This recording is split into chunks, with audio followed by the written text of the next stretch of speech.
여러분 안녕하십니까? 복음으로 비상하는 교회 KCPC 주간 뉴스입니다. 매주 화요일 저녁 지난 한 주간의 소식과 정보들을 준비하여 제공하겠습니다.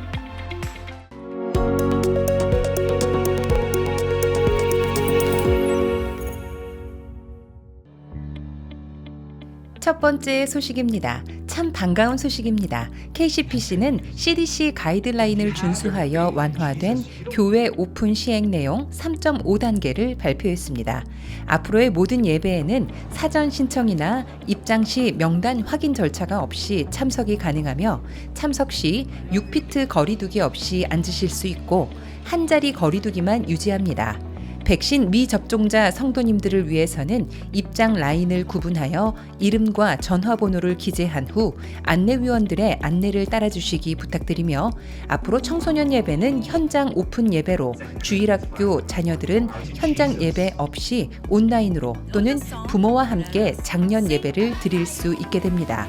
한 가지 반가운 소식은 시니어 아파트에 거주하시는 성도님들을 위해서 주일 셔틀버스가 운행되며 이원상 도서관, 로고스 서점, 다목적실과 블레싱 카페도 제한적으로 오픈이 되며 더 자세한 내용은 교회 홈페이지 오픈 안내를 참고해 주시기 바랍니다. 앞으로 계속 순차적으로 실시되는 교회 오픈 상황에 따라 코비드 팬데믹 이전보다 더 뜨거운 예배, 더 깊은 성도 간의 교제와 말씀 훈련의 시간이 되길 바랍니다. 두 번째 소식입니다. KCPC 제자들 5월호가 발간되었습니다. 제자들은 긴 코로나 기간 중에도 사역 속에 풍성했던 하나님의 은혜를 기사로 전했으며 이번 5월호에는 특별히 현재 진행 중인 전교인 문고리 신방과 여성 사역, 수요 가정 부흥회와 1:1 제자 양육 등의 간증 내용들이 실렸고 다양한 책들과 문화에 대한 소개도 전해집니다. 제자들 5월호와 함께 풍성한 은혜를 나누는 시간이 되시길 바랍니다. 세 번째 소식입니다. 돌아오는 주일 6월 6일은 한 사람 새신자 초청 시간이 준비됩니다. 한 사람 온, 주님이 찾으시는 그 한 사람 온라인으로 찾아가시면 주님이 일하십니다. 라는 주제로 지난 6개월간 코로나 기간 중에도 계속 진행이 되었던 온라인 전도 축제를 통해서 그동안 기도하며 기다렸던 모든 VIP를 주일 예배에 초청해 함께 환영하고 축하하는 시간을 갖습니다. 지난 6개월간 주님께서 찾으시는 그 한 사람을 찾는 영혼 구원의 사명이 식지 않고 온라인상에서 더 활발하게 진행된 뜻깊은 사역이 이번 초청의 시간을 통해 구원의 열매를 맺고 교회의 지체로 환영하는 귀한 시간이 될 것입니다. 앞으로도 이 시대에 전도의 사명을 더욱 멋지게 감당하는 KCPC가 되길 바랍니다. 마지막 소식입니다. 이번 6월 한 달 KCPC 라이프 목요일 KCPC가 간다에서는 4주에 걸쳐 워싱턴 DC에 위치한 바이블 뮤지엄을 방문해 소개하는 시간을 갖습니다. 2012년 부지를 마련하고 2017년 11월 개관한 성경 박물관은 많은 크리스천에게 꼭 방문하게 되는 워싱턴 DC의 가장 중요한 명소가 되었습니다. 지하 1층에서 지상 7층 건물로 이루어진 바이블 뮤지엄은 2000년 전의 성경을 오늘날의 기술로 발전된 다양한 모습으로 담아 어린아이부터 어른까지 온 가족이 성경 속으로 흠뻑 빠지게 하는 즐거운 경험을 하게 되는 곳이기도 합니다. 이번 KCPC가 간다 바이블 뮤지엄 편은 전체 개관과 성경의 중요성 그리고 박물관의 각 층을 소개하게 됩니다. 이번 방송을 통해 말씀을 더 가까이 사모하고 성경의 역사를 더 깊이 알아가는 복된 시간이 되시길 바랍니다. 이상 KCPC 주간 뉴스였습니다. 지금까지 시청해주신 성도님들께 감사드립니다. KCPC가 간다.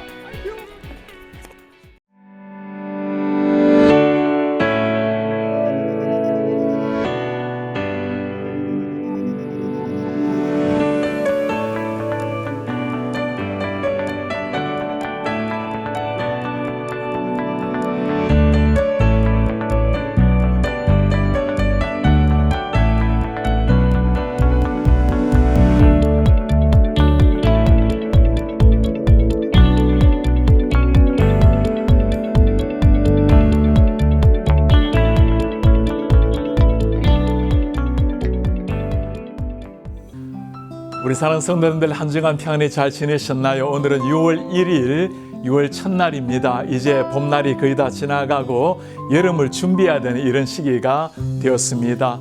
가장 우리가 해야 될 준비가 있다면 계절에 대한 준비, 우리 자녀들을 위한 준비도 필요하지만 하나님 앞에서의 우리의 영적 준비라 할 것입니다. 말씀과 기도로서 주님과 더 깊이 나아가는 이런 복된 6월이 되기를 바랍니다. 오늘은 지난 시간에 이어서 특별한 주제 반아시안 혐오 범죄에 대해서 좀 나누려고 합니다.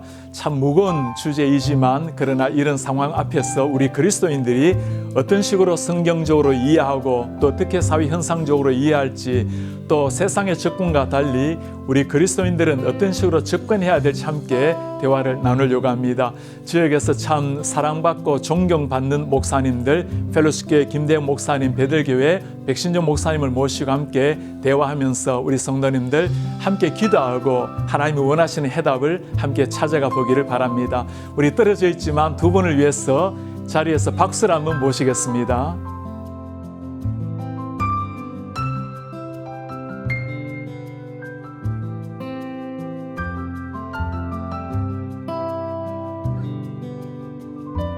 목사님들 안녕하세요. 안녕하세요. 반아시안 혐오 그리고 범죄 참 너무나 우리를 무겁게 하고 힘들게 하는 이슈인데 지난 시간에 우리가 성경적으로 어떻게 이해를 해야 될지 또 어떤 식으로 접근해야 될지 참 고견을 들려주셔서 너무나 고마웠습니다. 우리 성도님들이 혼란스러운 이런 주제를 가지고 균형 잡힌 성경적 시각을 잘 형성해 주셔서 너무나 고마웠습니다. 오늘 백 목사님 한번 구체적으로 여쭈고 싶은데 미국에서 오랫동안 사시고 또 유학을 하실 때 혹시 한국인이라는 것 때문에 겪었던 어려움들 없으셨습니까? 네. 이제 특별한 어려움보다는 불편함은 좀 많이 있었습니다. 제가 이제 1999년도에 LA로 처음에 이제 이민 겸해서 유학으로 왔는데 발음 때문에 이제 어려움이 있었죠.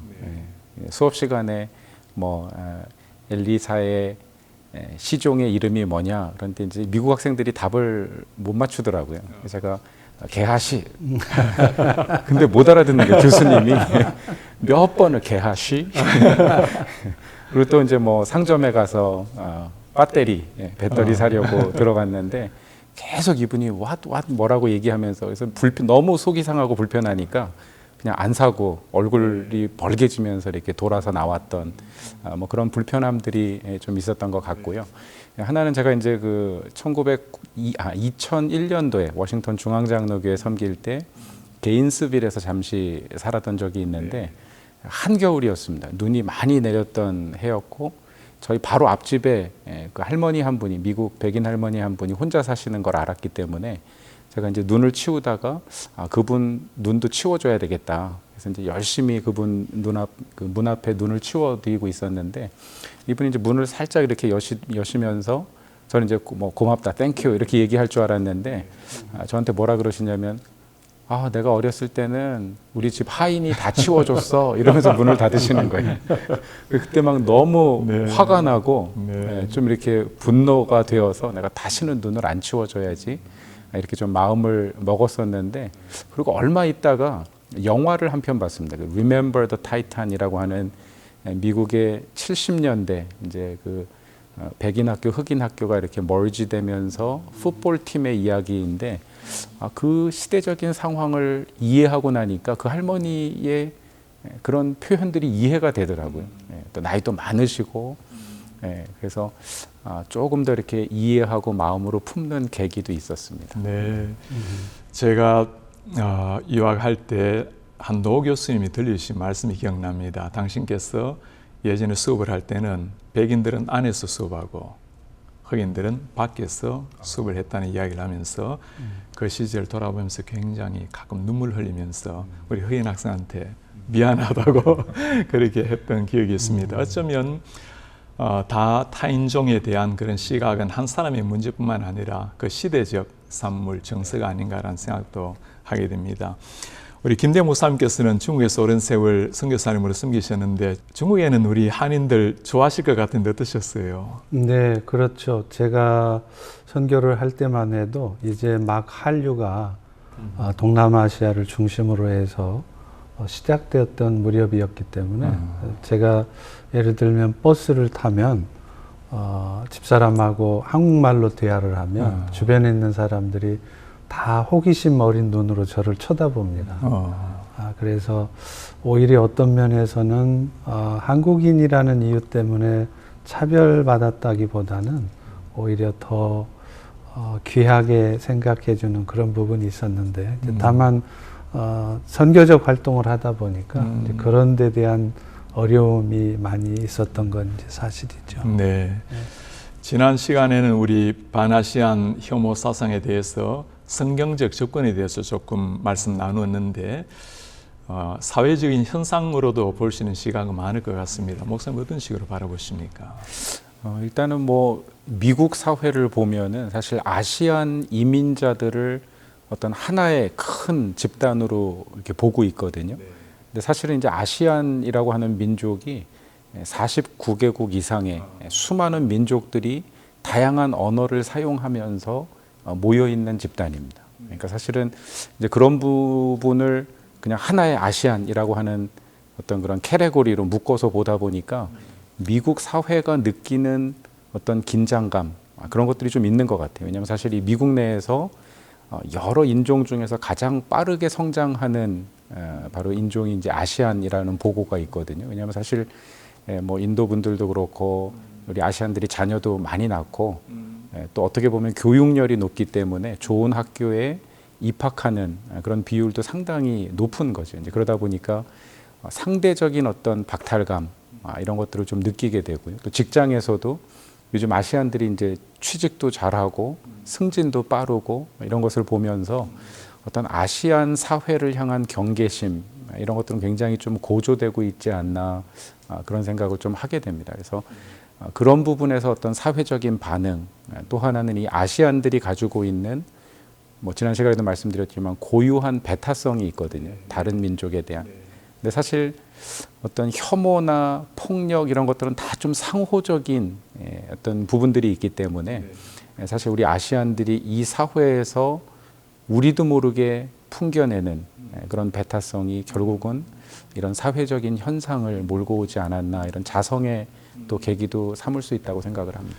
네, 이런 현상 앞에서 우리 자신을 돌아보는 것, 우리 한인들도 이 다민족 사회 속에서 우리 자세도 한번 돌아볼 기회는 확실히 필요한 것 같습니다. 이런 이슈를 생각하면 우리 한국도 마찬가지라 생각이 드는데 한국에도 지금 많은 다민족이 들어와 있고 이제는 우리가 소위 부르는 외국인이라는 사람들을 곳곳에서 다 볼 수 있는 시대가 됐는데 현재 우리나라가 통계에 의하면 다민족이 살기에 좋은 나라 64개 조사했는데 55위, 거의 최하위라고 볼 수 있습니다. 이런 면에서는 아마 우리도 다민족 사회 속에서 어떤 식으로 다른 민족을 대해야 될지 돌아봐야 될 시기라고 생각이 드는데 목사님 어떻게 보십니까? 그런 면에서도 이 시대의 선교의 패러다임의 변화가 좀 필요한 때라고 생각을 합니다. 네. 아시다시피 선교하기 참 힘든 지역들, 중동 지역이나 이런 지역들은 선교사를 파송해서 선교사가 그 지역에 체제하는 것조차도 어려운 상황들이 많이 있죠. 더더군다나 회심자를 얻는다는 것은 10년이 지나도 한두 명의 회심자를 얻을까 말까 하는 네. 그런 이제 어려운 선교 현장들이었는데 놀랍게도 하나님께서 이 마지막 때에 그 선교 현장에서나 볼 수 있는 영혼들을 네. 저희 주변에 많이 보내주고 있습니다. 특별히 미국은 이민자들이 많이 있지만 워싱턴 에어리어 이 주변에는 수도 지역이다 보니까 더더욱 많은 이민자들이 있고요. 예를 들면 저희 펠로십 교회가 있는 이 저먼타운 지역만 해도 이 몽고메리 카운티가 미국의 전체 카운티 중에 다민족 시티로서 5번째라는 겁니다. 그래서 저희 교회 바로 근처에도 파키스탄인들이 집단적으로 소수이긴 하지만 거주하는 지역도 있고요. 그래서 이런 하나님이 우리 주변에 보내주신 그런 영혼들에 대해서 우리가 좀 더 열린 마음이 필요하지 않을까. 네. 그런 면에서는 우리 교회들이 먼저 우리 한인 공동체만 이제 키워가는 것이 아니라 그런 멀타이 에스닉 그룹들을 교회가 어답트를 해서 그 민족 공동체마다 예배를 할 수 있도록 배려해주고 네. 또 그들을 그리스도의 사랑으로 섬기고 하는 것이 정말로 이 다민족 시대에 우리 교회들이 우리 크리스찬들이 해야 될 일이 아닌가 네. 그런 생각이 듭니다. 그런 다민족들을 향한 교회의 따스한 사랑의 접근, 선교적 접근은 아마 베델교회 또 펠로시 교회가 어느 교회보다 좀 앞서하고 있는 걸로 알고 있는데 목사님 좀 한번 구체적으로 사례를 한번 설명해 주시겠습니까? 교회는 어떤 식으로 지금 하고 계시는지. 실제로 저희 교회에도 브라질리언 처치나 차이니스는 물론이고 스페니쉬도 물론이고요. 여러 민족 공동체 그룹들이 와서 예배 드릴 공간들을 허락해 주기를 요청을 합니다. 그래서 이제 저희로서도 단계적으로 또 그들을 위한 예배 공간들을 위해서 어떤 빌딩을 건축하는 일까지를 포함해서 네. 그런 것들을 계획하고 있고 네. 그래서 그 다민족 그룹이 저희 교회에서 함께 예배를 드리면 그들이 자립할 수 있는 교회로 성장하도록 네. 저희가 지원을 하고 이제 다만 그 과정에서 그들이 본국에 교회를 설립하고 본국에 선교사를 파송하는 전제 조건 하에 교회가 좀 더 적극적으로 그 멀타이 에스닉 그룹을 지원하고 예배 공동체를 세워가게 하는 그런 전략을 네. 지금 가지고 있습니다. 목사님은 코리안 펠로십 교회가 아니라 멀티 에트닉 펠로십 교회 기대가 됩니다. 우리 베들교회도 참 이런 면에서 여러 민족에 많은 걸 제공한다고 듣고 있는데 좀 사례 말씀해 주시겠습니까? 그 이제 조금 전에 우리 목사님께서 한국의 사례도 잠깐 이제 언급을 해주셨는데 한국에 아주 재밌는 그 연구 자료가 하나 있습니다. 하나는 그 결혼 이주 여성들과 이주 노동자들 이 두 집단을 비교 연구한 거예요.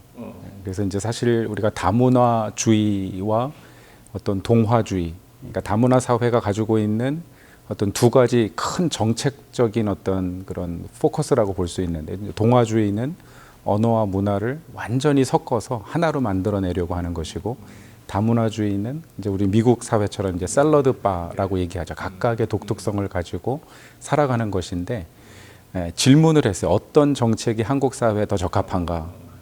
그런데 이 이주 여성들은 동화 정책을 선호했습니다.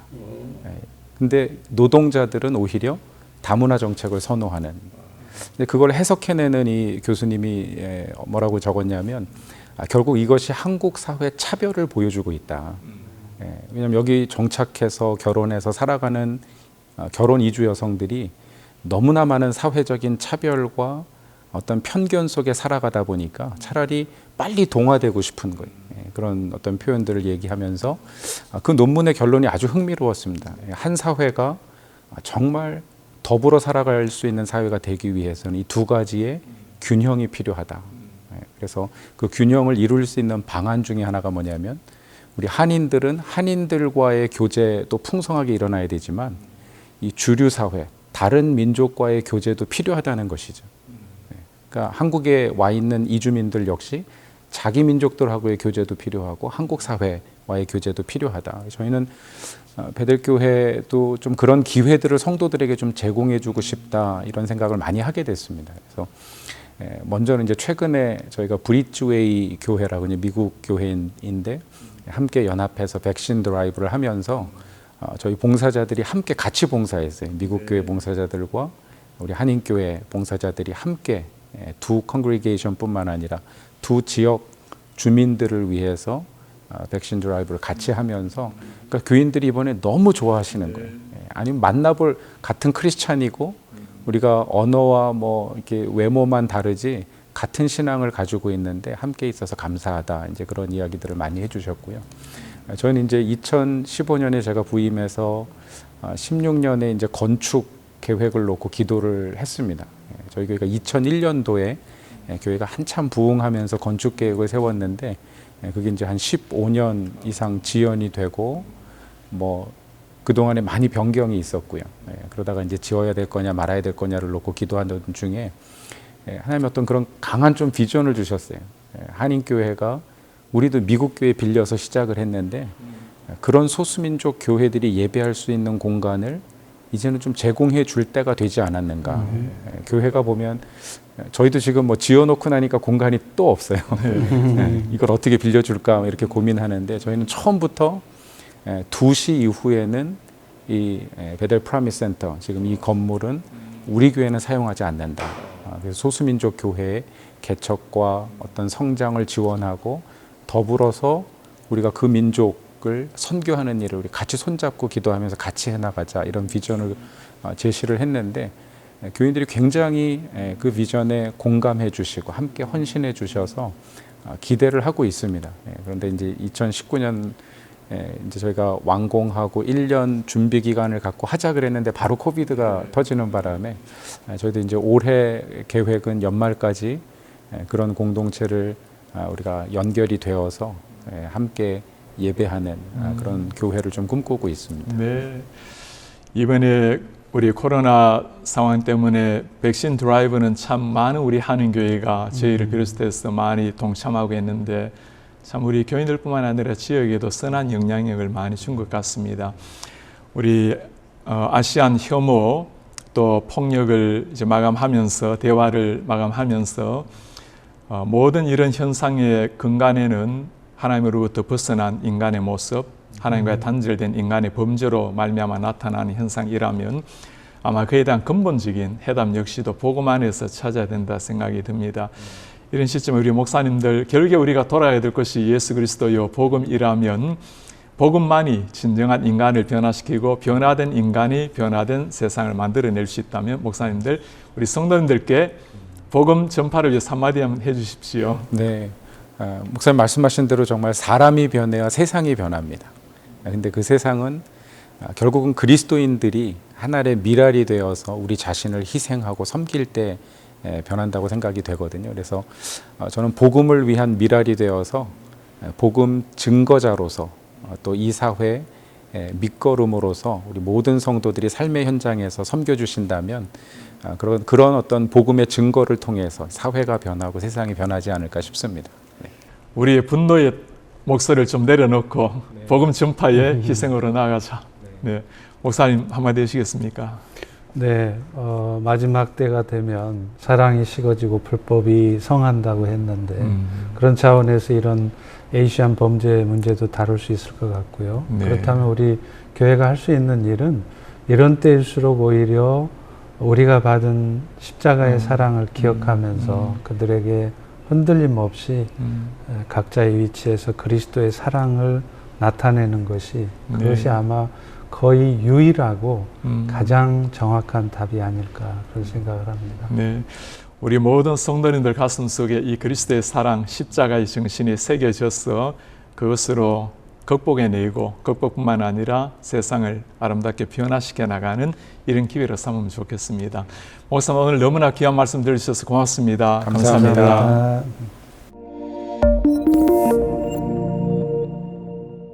우리 사랑하는 성도님들 6월 시작입니다. 6월은 정말 엄청난 변화의 첫 달입니다.